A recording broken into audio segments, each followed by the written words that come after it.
Oh crap, where's my sweater? My heart's pounding. What's Noah gonna say if he finds out? Oh no, I hear his footsteps. He's so close. Before we dive into this story, right where you're watching this video from and subscribe to the channel.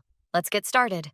I stepped out of my beat-up Toyota and into the biting Chicago wind that Saturday night, tugging my scarf tighter around my neck. Noah had texted me earlier, all excited. "Come over, we've got a new sauna in the backyard." I'd never tried one before, and honestly, after a week of cramming for finals, the idea of melting away stress sounded like heaven. His house was just off the main road, a cozy two-story with chipped blue paint and a porch light that flickered like it was on its last breath. Noah met me at the door, his grin wide enough to light up the dark. "You're gonna love this," he said, pulling me inside. The place smelled like pine and pizza, homey, real. But before I could even kick off my boots, his dad, Randy, yelled from the kitchen, "Noah, the damn toaster's sparking again! Help me out!" Noah rolled his eyes. "Start without me, okay? Dad'll show you the sauna." And just like that, he darted off, leaving me standing there, a little awkward but curious. Randy poked his head out, wiping his hands on a dish towel. He's a big guy, tall, broad shoulders with gray creeping into his buzz cut. "Hey, Abby, come on, I'll get you set up," he said, his voice warm but rough around the edges. I followed him through the back door, the cold nipping at my heels until we reached this little wooden box in the yard. The sauna. He swung the door open, and a wave of heat hit me, sharp, dry, and kinda welcoming. "It's simple," he started, stepping inside with me. "Crank this dial for more heat, sip water so you don't pass out, and don't stay past 20 minutes unless you're a pro." He handed me a bottle from a shelf, his fingers brushing mine for half a second. I nodded, taking it all in, the cedar smell, the glow of the heater. His eyes lingered on me, steady and calm, like he was sizing me up, but not in a creepy way. "You good?" he asked. I said yeah, and he stepped out, the door clicking shut behind him. I sat there, letting the heat seep into my bones, wondering why I felt so jittery. It wasn't just the sauna, it was Randy's vibe. He didn't talk like a textbook dad. There was something raw in how he carried himself. A minute later, the door creaked open again. Randy popped back in, holding an extra towel. "Everything okay in here?"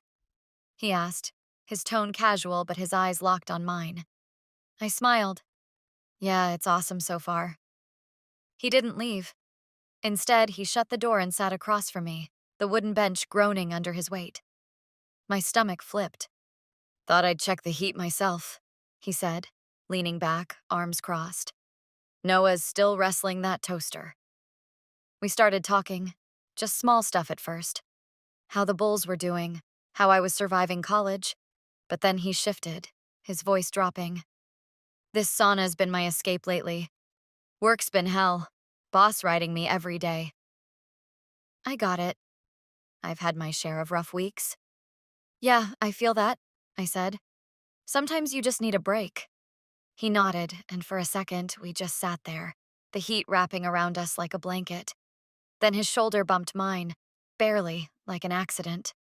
I froze, but he didn't pull away. Neither did I. It was weird, right? He's Noah's dad.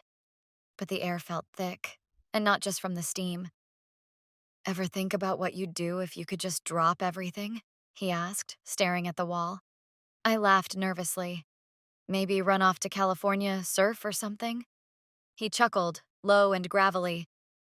"Good choice." Then silence again, but it wasn't empty. It was heavy. I caught myself wondering what he meant by escape. Was he just venting, or was there more? I shook it off. I'm overthinking, right? He's just being nice. But then he said, "You're tougher than you look, Abby." And the way he said it hit me sideways. Like he saw me. Really saw me. My chest tightened. Before I could respond, he stood up, brushing his hands on his jeans. "Don't overdo it in here," he said, heading for the door. But he paused, glancing back. "Holler if you need anything." And he was gone. I sat there, heart racing, staring at the spot where he'd been. Why did I want him to come back? What was I even feeling? This was supposed to be a chill night with Noah, not whatever this was. But one thing was clear. Randy staying in here with me wasn't just about the heat. And that scared me as much as it pulled me in. I was still sitting there, heart thumping, when Randy left the sauna. The heat pressed in, making my skin tingle, but my mind was stuck on that shoulder bump. It was nothing, right? Just an accident. I took a sip of water, trying to shake it off, when the door creaked again. Randy stepped back in, towel slung over his shoulder. "Noah's still fighting that toaster," he said, sitting right across from me, closer than last time. His knee was maybe 6 inches from mine, and I could feel the space shrinking. "Thought I'd keep you company." My stomach did a flip. Part nerves, part something I couldn't name. "So, how's it feel?" he asked, nodding at the sauna. "Good," I said, forcing a smile. "Kinda like a reset button." He grinned, and it wasn't just polite, it was real, like he got me. "Yeah, resets are hard to come by," he said, leaning back. The air was thick, and not just from the steam. We started talking. Nothing heavy, just stuff like how I'm juggling school and a part-time gig at the coffee shop. But then he shifted gears.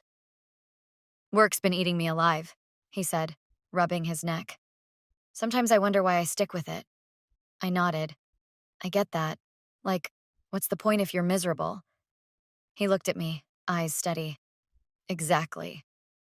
His shoulder brushed mine again, this time not so accidental. I froze but didn't scoot away. My brain screamed, "He's Noah's dad, chill out."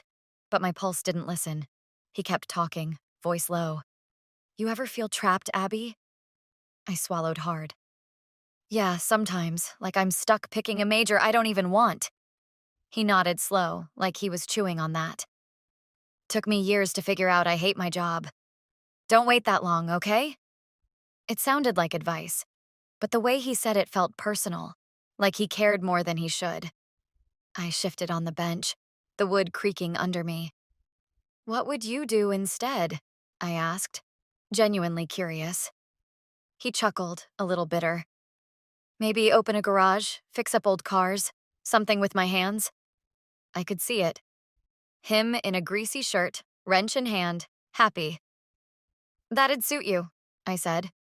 He smiled, and for a second it was just us. No Noah, no rules. Then he said, "You're different, Abby, not like the kids Noah usually brings around." My breath hitched. Different how? I wanted to ask, but my voice stuck. The heat was messing with me now, blurring the edges of everything. His arm rested on the bench, close enough I could feel the warmth off him, different from the saunas. "You're tough," he added, almost to himself. "Got a spark?" My cheeks burned, and not from the heat. Was he flirting? No, that's crazy. He's just being nice, right? But the way he looked at me like he saw past the surface made me question it.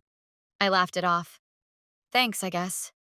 He didn't laugh back, just held my gaze a beat too long. "So, what's your escape?" he asked, shifting closer. Our knees were almost touching now. "Music, mostly," I said fast, trying to keep it light. "Stick some earbuds in and tune out the world." He nodded. "Smart. Wish I'd figured that out at your age." Then quiet hit. Loud, heavy quiet. I could hear my heartbeat over the hum of the heater. His hand twitched like he might move it, but didn't. I kept thinking, this is fine, we're just talking. But my gut knew better.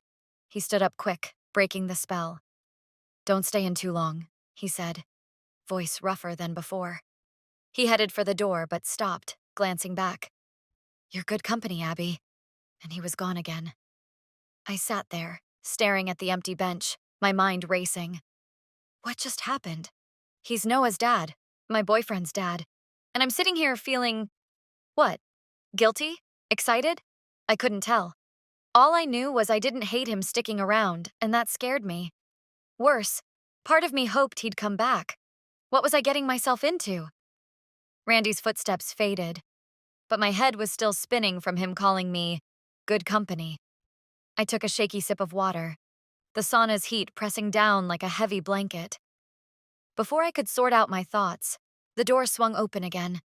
Randy stepped in, this time with a cold water bottle in hand. "Figured you might need this," he said, tossing it to me. I caught it, barely, and he sat down, closer than before, his thigh maybe a foot from mine. Noah's still inside, he added, wiping sweat off his forehead. Guess it's just us for now. My heart kicked up a notch, and I couldn't tell if it was the heat or him. He leaned back, stretching his arms along the bench. You holding up okay? He asked, his voice steady but softer than usual. Yeah, it's intense but good, I said, twisting the cap off the bottle. He nodded, watching me take a sip. Better than my week, he said with a dry laugh. Boss had me on calls till midnight? I winced. That's brutal. He shrugged. Pays the bills?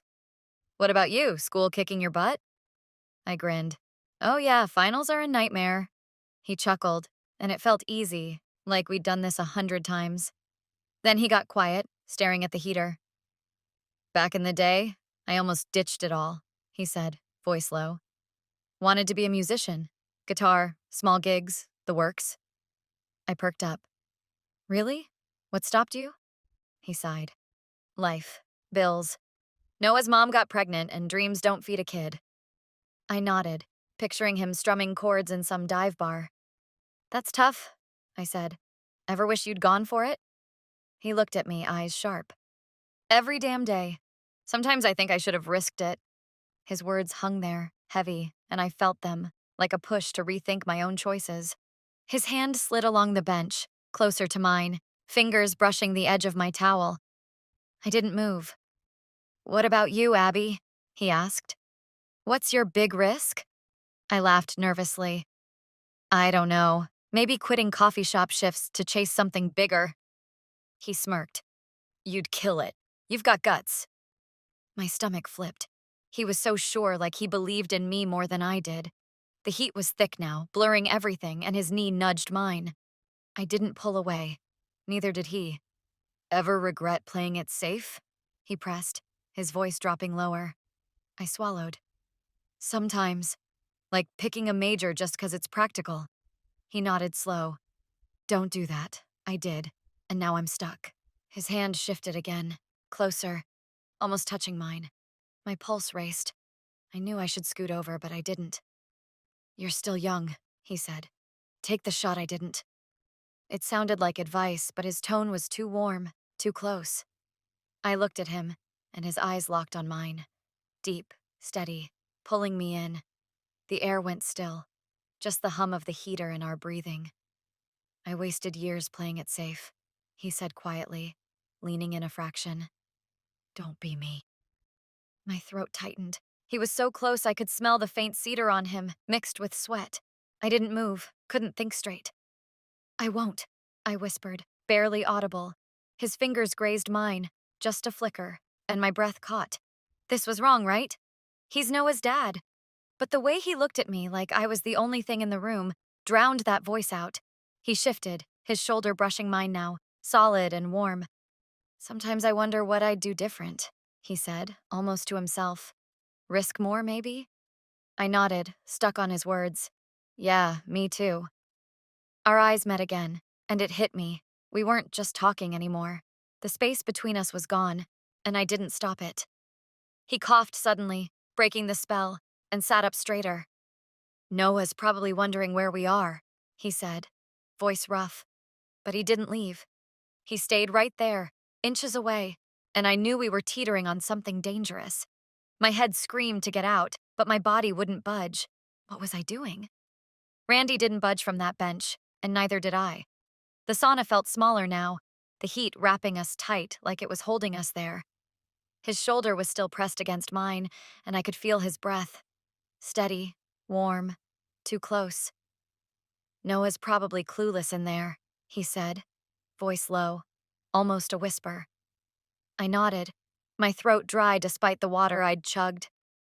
Yeah, probably, I managed, staring at the heater to avoid his eyes.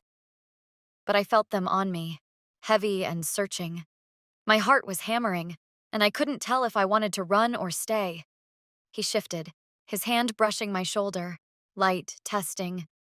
You're easy to talk to, Abby, he said, and it sounded real, not just small talk. Makes me feel alive, I guess. My stomach flipped hard. I should have said something safe like thanks, but instead I blurted, "You too." His eyes flicked to mine, surprised, then softened. "Yeah?" he asked, leaning in just enough to make my pulse spike. I didn't pull back. The air was thick, buzzing, and I knew we were past casual chat. "Tell me something real," he said, voice rough. "What scares you?" I swallowed, caught off guard. "Failing," I admitted. "Letting people down, like Noah." He nodded slow. "I get that. I've been failing myself for years." His hand stayed on my shoulder, firm now, and I didn't shake it off. "You're not failing now," I said, barely audible. He looked at me, long and hard, and something snapped. We didn't say it, didn't plan it, but it happened. That moment, quiet and fast, changed everything. The heat swallowed us after, and for a second it was just silence.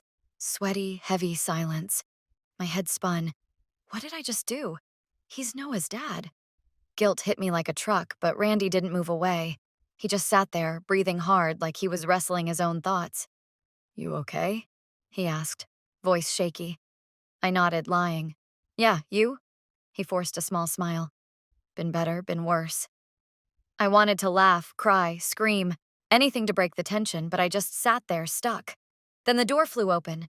Noah stood there, eyes wide, face pale as hell. "Abby? Dad?"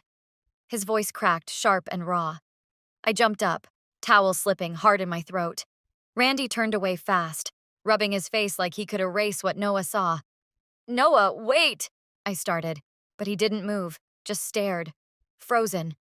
"What the hell?" he spat, hands shaking. I stepped toward him, desperate. "It's not—" But he cut me off, turning hard, stomping back to the house. The door slammed behind him, loud enough to rattle my skull. I spun to Randy, panicked. "What do we do?" He stood, slow, like he was waking up from a bad dream. "I'll talk to him," he said, but his voice was flat, defeated. My phone buzzed in my pocket. Randy's name popped up. "Sorry," the text read. I stared at it, chest tight, then bolted for the house. I had to find Noah, explain something. But when I yanked the back door open, the kitchen was empty. No Noah, no sound, just my coat on the counter and a note scrawled in his messy handwriting. Mom called. She's coming home. She knows. My blood went cold. Noah's mom? How? Randy didn't say she'd been in touch. Did he lie? Or did Noah set this up? My phone buzzed again. "Randy, get out now." Like the video, subscribe to the channel, leave a comment, and share it with your friends if you enjoyed it.